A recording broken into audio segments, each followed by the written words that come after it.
DepEd talaga yung may pinakamalaking budget, kaya nga ang daming gustong maging DepEd secretary. O, diretso. Felipe na dapat managot si VP Duterte sa umano'y pagbagsak ng education system sa bansa sa ilalim ng kanyang liderato at umano'y maling pangasiwa sa pondo ng bayan. Para naman sa chairperson ng House Committee on Good Government and Public Accountability na si Representative Joel Chua, posibleng makakita ng batayan para sa impeachment complaint laban sa pangalawang Pangulo. Noon pa naman. Sabi naman ni Inday Sara, nung una palang atin niya dyan, yung ginawa niyang basahan si Chua, sa sarili niyang komite, kinwestiyon niya yung rules na hindi alam ng committee chair.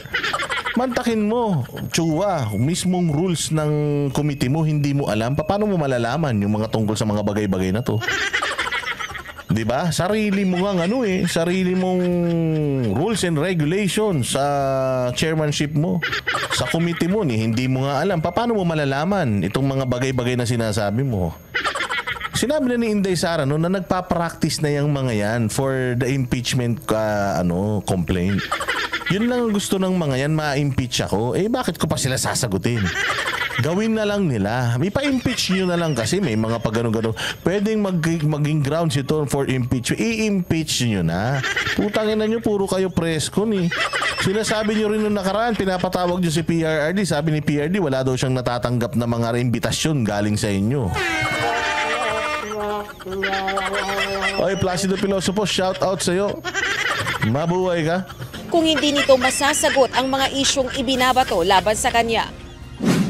Ang House panel ang nag-iimbestiga sa sinasabing questionableng paggamit ng pondo ng OVP at DepEd ng kalihim pa nito si VP Sara. Well, kung hindi siya magpapaliwanag, medyo damaging at saka medyo mabibigat po yung... medyo lang naman pala Chua, medyo lang naman pala. Okay lang yan. Medyo lang pala walang problema yun. Nangyari po sa hearing kahapon. Kaya kailangan maipaliwanag po nila to. As to the ground, posible po. Naniniwala rin ang kongresista na posibleng diversionary tax. Style posible, gawin mo na lang. Gawin nyo na yung articles of impeachment. Gawin nyo na para matapos na tong problema natin. Pinapahaba nyo pa Oo, alam na rin ni Inday na malapit na rin yung katapusan niya. Alam na ni Inday na yung mga ginagawa nyo sa Quadcom, dyan sa yung good government or good governance na committee, alam naman niya na nire-ready nyo na yung grounds for impeachment or articles of impeachment. Kaya si Inday, sabi niya, bago pa ako ma-impeach, putangin na nitong mga to. Maghilaan na kami papunta ng impyerno. Ano sabi ni Inday? Drag me to hell. Wala akong pake. Wala akong pake. In the first place, sabi nga ni Inday Sara, in the first place, putang ina nyo, kung gusto nyong masira Pilipinas at gawin nyo na akong eligible for public office, wala akong pake. Mayroon naman akong livelihood, abogado naman ako, mayaman na may asawa ko, may mga anak ako. Kung maging housewife ako, okay lang, putangin na ninyo. Balang araw, mapupuno din ng taong bayan sa inyo, malay mo. Bitayin kayo lahat ng mamayamayang Pilipino.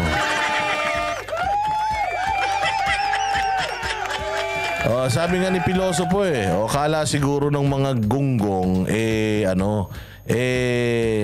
kasama nila yung sambayan ng Pilipino. Sa mga ginagawa lang kayo. Parang hindi nila alam, majority ng mga Pilipino sympathizes with the Dutertes.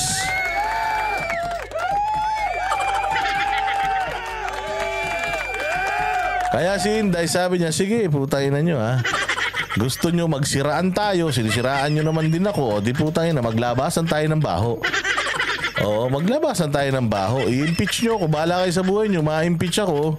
Wala akong pakialam. Oy, Nanay Morning Dew, happy 73rd birthday to you. I love you very much. Happy birthday to you, Nanay. What gift do you want for tomorrow? What do you want today as your gift? I will send you gift. Ano gusto mo? Andoks, manok na puro binti lang? Puro pakpak? Mamili ka.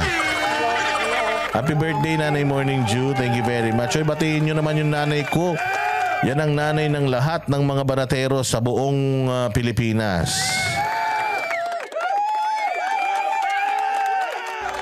tactic lang ang ginagawa ni VP Duterte kaya hindi nito sinasagot ang mga isyung ibinabato laban sa kanya. Ayan na nga, sinasagot na nga niya. Namnamin nyo yung mga sagot ni Inday Sara. Namnamin nyo. Ruth Isidore, salamat kaayo. Mabuhay ka. God bless you. Ruth Isidore. Thank you very much. Kinikilig-kilig pa yung super sticker mo, ha. Nanghinga naman ng reaksyon tungkol sa nangyaring House hearing kahapon. Sinabi ni VP Duterte na hindi niya napanood ang pagdinig, ngunit iginiit niyang naghahanap lang ng maidadahilan ang mga kongresista para siya ay ma-impeach. Kaya ako hindi sumasagot doon sa kanila kasi ang ginagawa nila, sila na yung nag-audit. Hindi naman yan Eksaktamente. Tain naman takin mo, ang nag-audit Congress na. Hindi nyo naman trabaho yan. Ang trabaho po ninyo, gumawa ng batas. At gumawa ng mga inquiries in aid of legislation. Ito hindi. Nag-iimbestiga na kayo. Hindi naman kayo taga-COA. I-abolish na natin yung COA. Nandyan naman pala kayo para mag-scrutinize ng mga pera ng taong bayan eh. So, binaagawan nyo ng trabaho yung COA. Instead, itong COA, nagtatrabaho sila ngayon para mabalance yung mga hindi pa nababalance na mga accounts. Andiyan sila sa inyo. Maghapon. Every other day. Wala na silang nagawang trabaho. Katulad nyo rin, hindi na kayo nakapagpasa ng batas. Hindi importante yung inquiry, yung hearing. Bakit ko nasabi? Napatunayan ko na walang kwenta lahat ng mga inquiries na yan. Kasi tingnan mo yung Senate inquiry ni Bato de la Rosa patungkol sa KOJC. Anong nangyari doon? Di ba lalong lumala yung sitwasyon? Nasolusyonan ba ni Bato de la Rosa yung inquiry na yun? Yung napagkasundo ba niya yung dalawang kampo? Di ba hindi rin? Tapos pagkatapos nun, wala na. Nagkagulo lalo. Tapos umamin yung committee, yung chairman, si Senator Bato de la Rosa na hindi niya na alam ang gagawin niya. O ibig sabihin, kung ikaw talaga result-based na komite, tayo na, itong mga hearing na to, depende na. So kung ano yung gusto nilang puntahan. Kung moro-moro, sirain lang yung ganito, sirain. Parang kay Alice Guo din. Kay Alice Guo, alam mo, meron akong kakilala na taga-Pasig, City Jail, kung saan nakakausap niya si Alice Guo. Every time daw na may hearing, si Alice Guo daw, inis na inis. Bakit? Kasi sabi niya, bakit pa ako kailangang umatin kasi sa hearing na yan sa Congress? Wala namang kwenta yan eh. Meron na akong kaso na nakasampa na sa korte. Meron na nga akong hearing sa korte. Meron pa akong hearing dyan sa Congress. Unang-una sa lahat, yung mga congressman naman, hindi naman sila hukom na sabihin nila na guilty or not guilty ka. Meron lang silang contempt powers na pwede ka nilang ipakulong kung trip nila. Pero yung magsabi na ikaw ay guilty or not guilty, kita mo yung sinasabi ni Barbers, yung outcome nung kanilang hearing patungkol sa war on drugs sa Quadcom, hindi naman nila ibibigay sa ICC. It will stay there lang naman sa mga opisina nila. So anong nangyari? Nagsayang tayo ng pera. So yun yung sinasabi natin na yung mga tao na supposedly nagiging productive dahil hinalal sila ng taong bayan, ayun. Some of them nagtatago, some of them nakakulong, some of them nakakontempt at hindi makalabas hanggat hindi natatapos yung hearing ng komite. So alam mo yun. So alam na natin na yung mga ganyang hearing, ano lang yan, for propaganda lang talaga karamihan. And in the case of Inday Sara, ayun, tinan mo, ang ginagawa lang nila is to demonize at palabasin na corrupt si Inday Sara. Pero alam mo yung sinabi ni Inday Sara na I am a lawyer. I know that when I run for vice president, I know that I'm impeachable. Therefore, I should read what are the impeachable offense. Ano ba yung mga offenses na impeachable? Ito yung mga hindi ko dapat gawin. So hindi magnanakaw si Inday Sara at wala siyang ginawang impeachable offense because Pag upo niya dyan, tiningnan niya na at inaral niya na kung ano yung mga impeachable offenses at alam niya yung mga iiwasan niyang gawin. Halimbawa, impeachable offense yung tumae tuwing Lunes.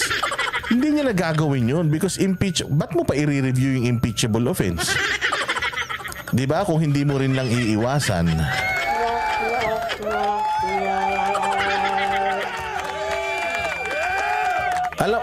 Sana may endgame after nitong press. Kung wala na tong endgame. Ang endgame, ito real talk lang ha. Ang endgame is bumoto kayo nang hindi nila kaalyado sa 2025. Bumoto kayo nang hindi nila kaalyado sa 2028. Matatapos ni Bongbong Marcos yung yung term niya hanggang 2028. That's inevitable. At yun din ang yun din ang sinabi ng demokrasya. Kay dinaya tayo, kay binudol tayo. Ang sabi ng demokrasya at ang sabi ng batas, siya ay magiging presidente hanggang 2028. Kaya i-prepare nyo na yung sarili nyo until 2028. So ang endgame natin is itong 2025 elections and itong 2028 elections. Putang ina ninyo, tigilan nyo na yung mga kakaboto nyo ng mga bobong mga tao sa gobyerno.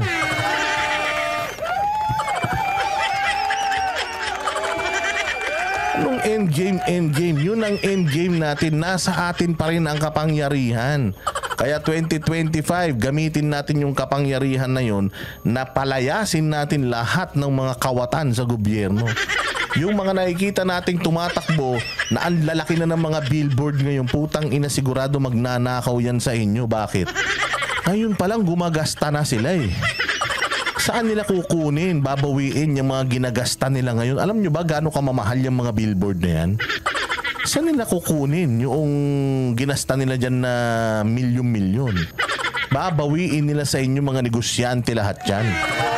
Thank you sa lahat ng bumati kay nanay. Nanay mo ni you happy birthday. Oo, yung pansit bukas pengi Lagay nyo yan sa mga kukote ninyo. Kung sino yung nakikita nyo ngayon na may mga malalaking tarpaulin, pucha yun na yun. Huwag nyo pansinin yung tarpaulin ni Pastor Kibuloy dyan sa building niya yan. Oo, wala kayong pakialam. Pero yung napakarami ng mga nakapaskil na mga sa expressway, south and north, sa mga building, pucha, kalaban ng mga kriminal, kalaban at kriminal. So, yung mga yan, sigurado ako, babawiin yan sa inyo lahat ng ginastos nila. Ngayon, mantakin mo, ngayon palang gumagastos na. Okay, so yun ang endgame yun ang endgame. Walang ibang endgame. Ang endgame natin is 2025-2028. Mapapatalsik ba si Bongbong Marcos? By the looks of it, hindi. Nasa kanya pulis, nasa kanya sundalo, nasa kanya media. Wala tayong magagawa. Tanggapin na natin yung katotohanan na yan. Now, ang kaya na lang natin gawin is as early as now, ikampanya na natin silang lahat ng mga nakadikit sa kanya. Ikampanya na natin na wag nang makabalik sa gobyerno para makaraos tayo sa buhay. Kuha nyo. Kuha nyo. Wala na yung mga rally-rally, wala na yan. Wag na muna natin isipin yan. Pucha, isipin natin itong election sa 2025 kung papaano natin mailalaglag sa inidoro yang mga kandidato ni Bongbong. Imagine niyo nagawa natin to sa mga dilawang tae. Nagtulong-tulong tayo para lahat ng mga 8 dumiretso sa imbornal. Kaya dapat gawin din natin ngayon doon sa 12 demonyo. Okay ba yun? Sige, diretso. Tinanong ng Commission on Audit, ang hinihingi lang ng Commission on Audit, ano yung documents para sa mga expenditures. So, sinubmit namin yun. And in fact, nakikita nila yun kasi sinubina nila lahat ng documents. The thing with the hearing is kung makikita mo kahapon na kahit anong sabihin ng tao na nakaupo doon, ng resource person, kukontrahin siya. Eksakto. Kahit na maayos naman yung pagpapaliwanag ng COA kasi nakapag-provide ang OVP ng requirements. Sinasabi ng mga congressman na yung requirement na binigay ni Inday Sara hindi sufficient. Putang ina nyo. paano yung sasabihin hindi sufficient? Sa COA, sufficient nga yun. Tinanggap nga ng COA yun eh. Yung liquidation nila, tinanggap nga ng COA. Buti nga sila, may liquidation. Kayo, wala eh. Ngayon, kini-question nila, saan nang galing tong 1 million na sa loob ng 11 days ay ginamit pambayad ng mga safe house. Grabe namang safe house yan. Tingnan mo yung pagko-compare nila. Yung safe house daw, per day, 25,000 yung exclusive resort. 25,000 sa exclusive resort. O yun na nga eh. So posible na pwedeng mas mura dyan, mas mahal dyan. Nagkataon, mas mahal dyan. Yung resort. Pero hindi siya 90,000 per day. That's, pwedeng yung 90,000 per day, baka 10 safe house yun sa buong Pilipinas. Di ba? So magkano lang yun? Kung 10 safe houses yun sa Pilipinas, ang bawat isang araw, 11,000 lang yun. O ano yun? Pwede yun. Bakit? Pucha, mura pa nga yun eh.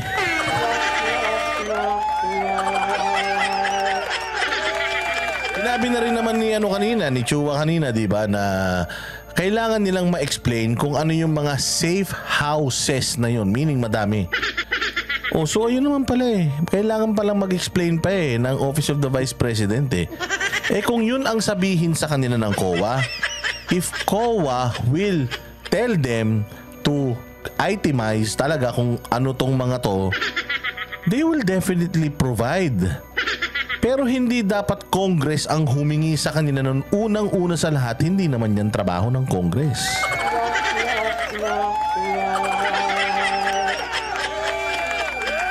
Trabaho po yan ng COA. So pabayaan yung magtrabaho yung COA. Paano makakapagtrabaho yung COA? Maghapon na silang nandiyan sa kamera. Walay na. May pag-asa pa tayo, Sir Dada, ang panalangin ng taong bayan. Meron tayong pag-asa, si Pastor Apollo Kibuloy. Yun ang pag-asa natin. Yung magboto tayo ng zero corruption. Magboto tayo ng tao na hindi pa nananalo. Ang dami ng mga bills na gustong ipasa. Yun ang anuhin natin, atupagin natin. Mamaya, ipapakita ko sa inyo yan. Noong nagtatanong, walang tamang sagot sila katanggapin. Kahit yung COA na mismo ang nagsabi kung ano yung trabaho niya, hindi nila tinatanggap na sagot. Kasi bakit ba? Kasi nga, sa simula, sinabi ko, gusto nila mag-impeachment. Hindi nila magawa kasi wala silang kaso for impeachment. So, ang ginagawa nila dyan, nagpi-fishing sila na nagpi-fishing, hanap sila ng hanap.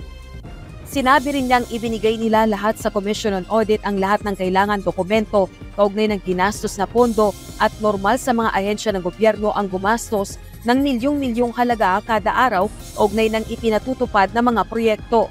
Unang-una, naman, putay na nga yung flood control system, 1.4 billion per day eh. 1.4 billion per day. Imagine that shit. Hello, Simply Luis. How are you? Kamusta naman? Kamusta naman ang ating si Miko? Miko, pumasok ka na sa school? Antayin mo ako maghahatid sa iyo sa school. Good morning, Barateros. Sabi ni Simply Luis, mabuhay ka. Ayan. Sige, Inday, barata mo. nag-explain kami lagi sa Commission on Audit kung paano ginastos yan. Lahat ng hiningi ng Commission on Audit, binigay namin. We fully cooperated and participated and submitted. O yan, makinig ka, Chua. They have presented every document that COA needs, and COA accepted it, and as per COA, okay na sa kanila yun. Kasi yun yung sinasabi ng batas. Okay na to, na at least na nila, o di ba? Yung ginagawa ng Congress na sinasagot naman ng COA yung tanong, sasabihin nila, mali yun. Hindi ka man lang ba nagtaka? Ganito kalaking pera ginamit para sa mga safe house. Hindi ka nagtaka? Mahal yan, di ba? Sasabihin nung COA, mahal. Ang paki ko. Isa yun yung kinuha nila eh. Ano magagawa ko? Pero mahal yan. Sa tingin mo, tama ba yan? Para sa... Sila tanungin nyo. Bakit ako tatanungin nyo? Ako sa tingin ko dyan, mahal. Magkano lang upa ko sa bahay ko 7,000 per month. Isang buwan na yun, 7,000. Mantakin mo yan, 90,000 per day. Sa loob ng 11 days, malaki talaga yan. Pero malay ko naman kung ganyan talaga yung gastusan dyan. Hindi naman ako galing dyan. Kung ako galing dyan, dati ang binabayad namin sa safe house, 2,000 lang isang linggo. Tapos biglang lumobo, nung time nila, biglang naging 90,000 per day. Alam ko na sobra-sobra yan. Bakit? Meron akong personal knowledge na nung ako nandiyan dyan, 2,000 lang isang linggo Bakit naging 90,000 per day? Ibig sabihin, may kinakat kong yung mga yun. Diba? Ganun yun. Hindi, taga-COA. Ang trabaho niyan, tumanggap ng dokumento. Tama ba? Magkano? 30 million? Dito, magkano yung kinuha nila? 30 million? Bangga. Okay, next. Ganun yan. Tangina niyan. Parang hindi kayo nag-iimbentaryo. Kutsa, sanay ako sa imbentaryo dahil yung trabaho ko nun, stocks. Ini-imbentaryo ko, ilan yung mga nabenta, ilan yung mga lumabas, ilan yung mga nasira.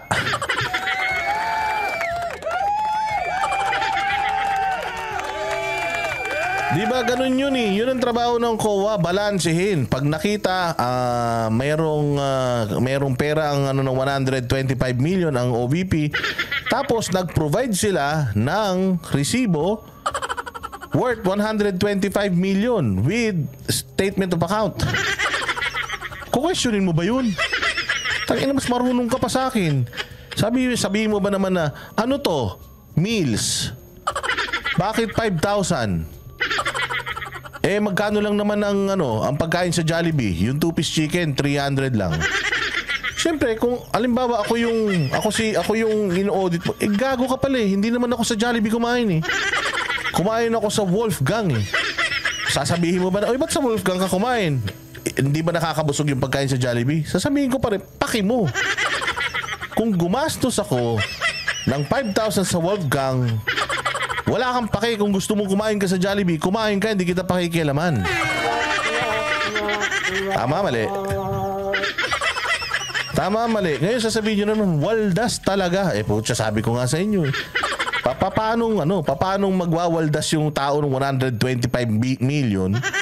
Ibinigay sa kanya, matatapos na yung taon. Pag hindi niya yun ginastos, yung 125 million na yun, di nakasuhan siya lalo. Nandiyan na yung malversation, nandiyan na yung misappropriation, mga kung ano-ano. Diba? Binigay sa kanya yung pera na yung para gastusin, kaya ginastos niya. Halimbawa, bumili akong damit. Sabi, ba't ka bumili ng damit? Paki mo. Pera ko naman to. Binigay mo na sa akin to Pera ko to.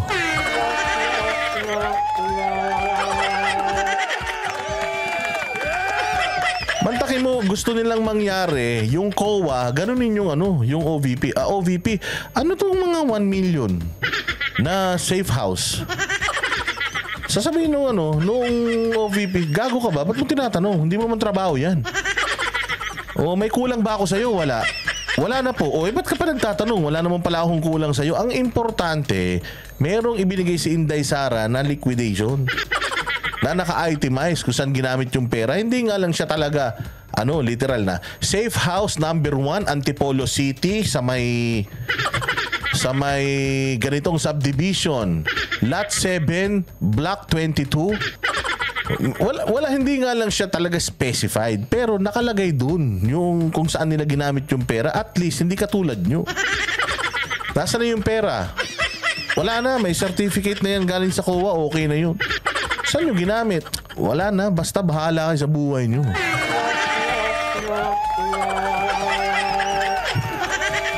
Sige, diretso. To the Commission on Audit with regard to the confidential funds. Alam niyo, hindi nakakapagtataka sa gobyerno ang gumastos ng millions araw-araw. Kami doon sa DepEd noon, pumipirma kami billions. Utang ina, tingnan mo. Pumipirma billion. Puta yan, magkano lang yung million. Hello?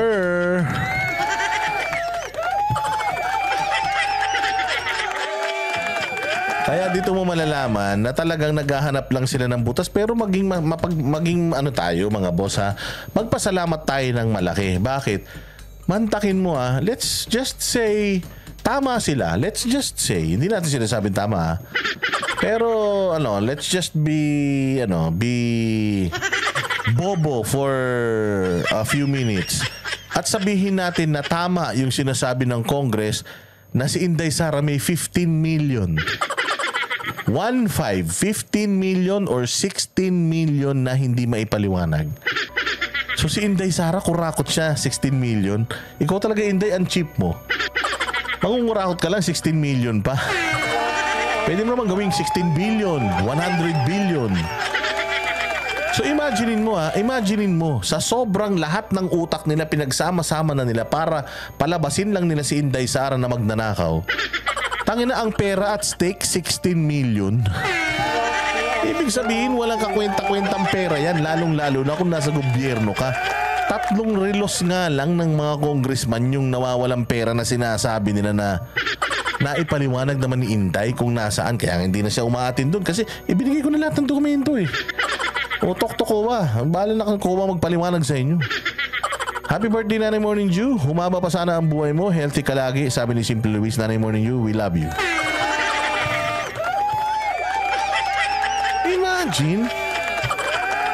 Imagine si Inday Sara na pinagtatanggol natin, kurakot. Pero ang kinurap niya 15 million. Oy, Boss Dada, kahit piso lang yan. Kahit 10 million, 10 pesos. Nakaw pa rin yan. Eh, sabihin na nga natin totoo. Anong gusto mo? Yung magnanakaw na lahat inubos? O yung magnanakaw na binigay sa inyo yung karamihan, kumuha lang ng konti? Para sa akin, mali parehas. Ang pinopoint out ko dito, mga bossing, is sa dami ng propagandang pinapalabas nila at nagsama-sama yung mga utak nila, pati ng mga makakaliwa, para lang palabasin si Inday Sara na magnanakaw. They can only come up with a discrepancy of 16 million. That's my point.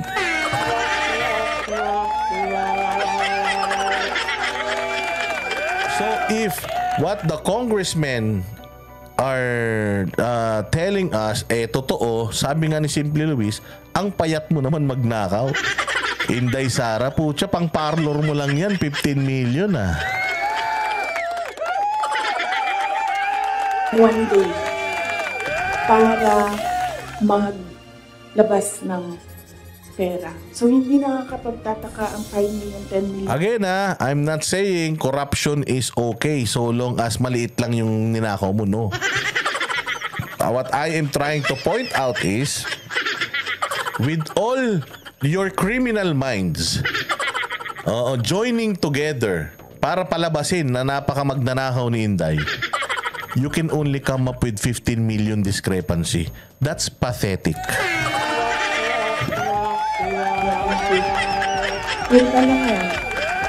So hindi totoo. Wala pong korap na opisyal na magnanakaw ng 15 million lang. Billion yan pag nagnakaw.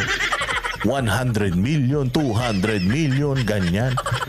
Tangina, magpapahuli ka sa 15 million. Ang tanga mo naman. Kung totoong magnanakaw si Inday Sara, ayaw na kitang suportahan. Magnanakaw ka na rin lang eh. Dahil na yung pang hindi kayang magpaaral ng 20 anak sa labas. Tapos lalabas na yung pera.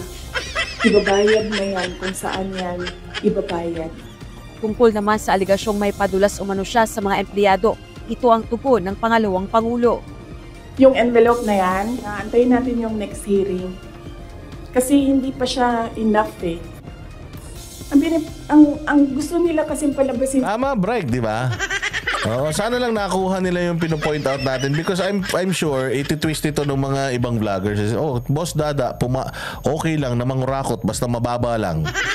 Alam ko gagawin nila eh. But again, ang point natin dito is with all your might, with all your height, with all your power, this is what you can come up with. A 15 million discrepancy, which is what you are saying can be grounds for impeachment.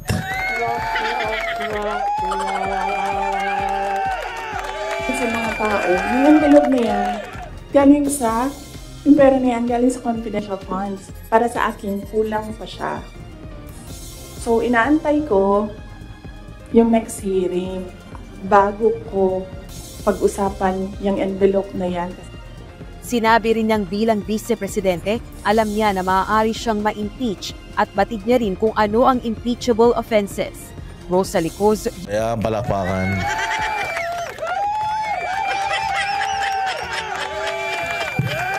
Palakpakan na, masaya ba kayo sa reaction ko dito sa mga video ni Inday Sara? Baka naman di kayo baka naman di kayo masaya. Kung di kayo masaya, matulog na tayo, ha? Masaya ba kayo? Ganito ba yung mga ganito ba yung mga reactions na ng ibang mga vloggers?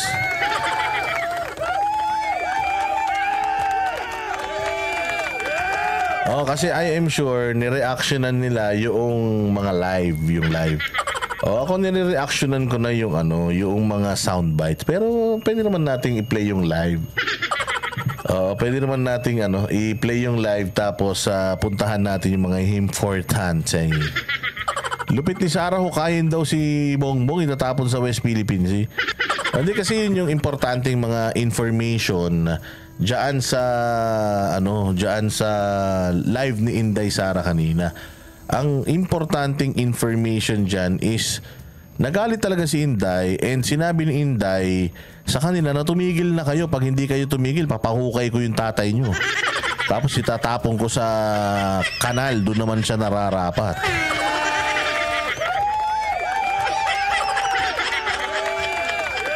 Sabi ni Jomar Viray, kakaiba, Boss Dada, unique. Oo. Hindi kasi kaya ako pinakita yung mga reaction muna ng mga congressman kasi gusto ko talagang makita kung sino yung unang pipiyok. Ang unang pumiyok, putay na, siya yung unang umiyak. Unang pumiyok.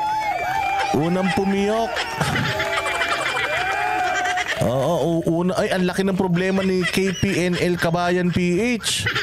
Ang laki ng problema niya. Ito yung mga problema na dapat sinusolusyonan natin kagad.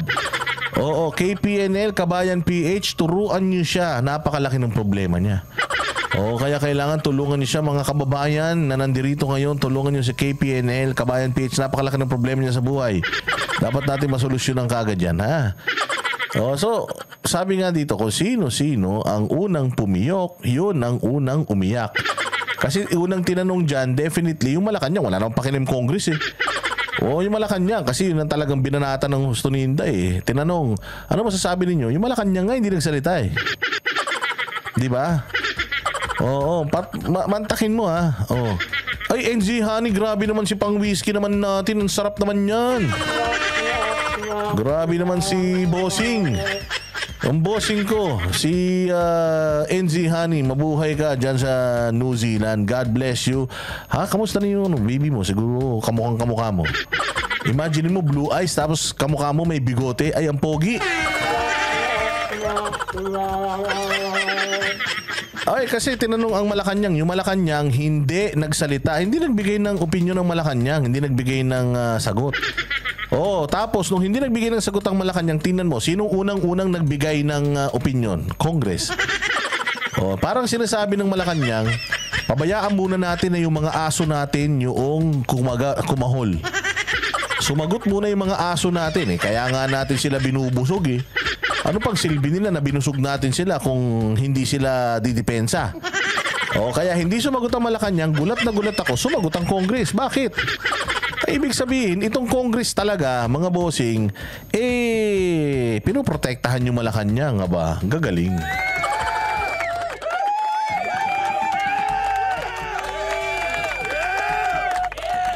Napakahusay. Oy, by the way, NZ Honey, nakita ko yung Lamborghini mo Uy, pasakay ako pag nagpunta ako dyan sa New Zealand, pasakay ako dyan sa Lamborghini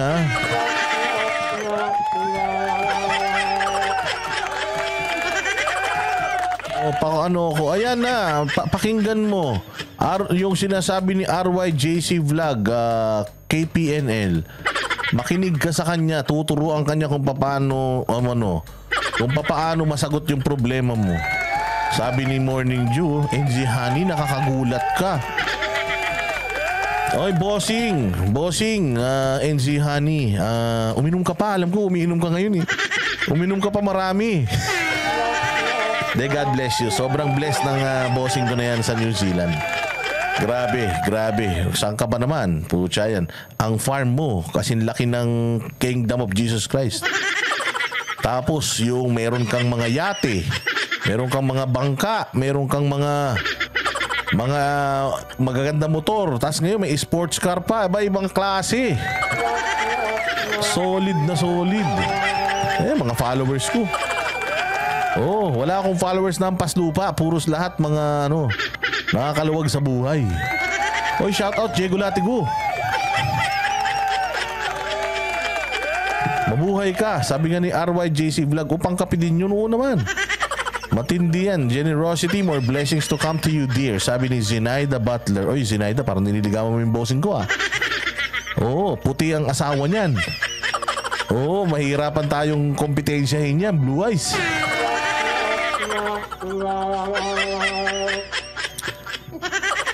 Elizalde Tegihanon. Grabe naman yung apelyido ng kaibigan mo, Diego. Elizalde Tegihanon. Parang tinegi na eh. At Ian Ortega, shout out sa inyong dalawa. Mabuhay kayo hanggang gusto nyo. Kung ayaw nyo naman, sabihin nyo lang.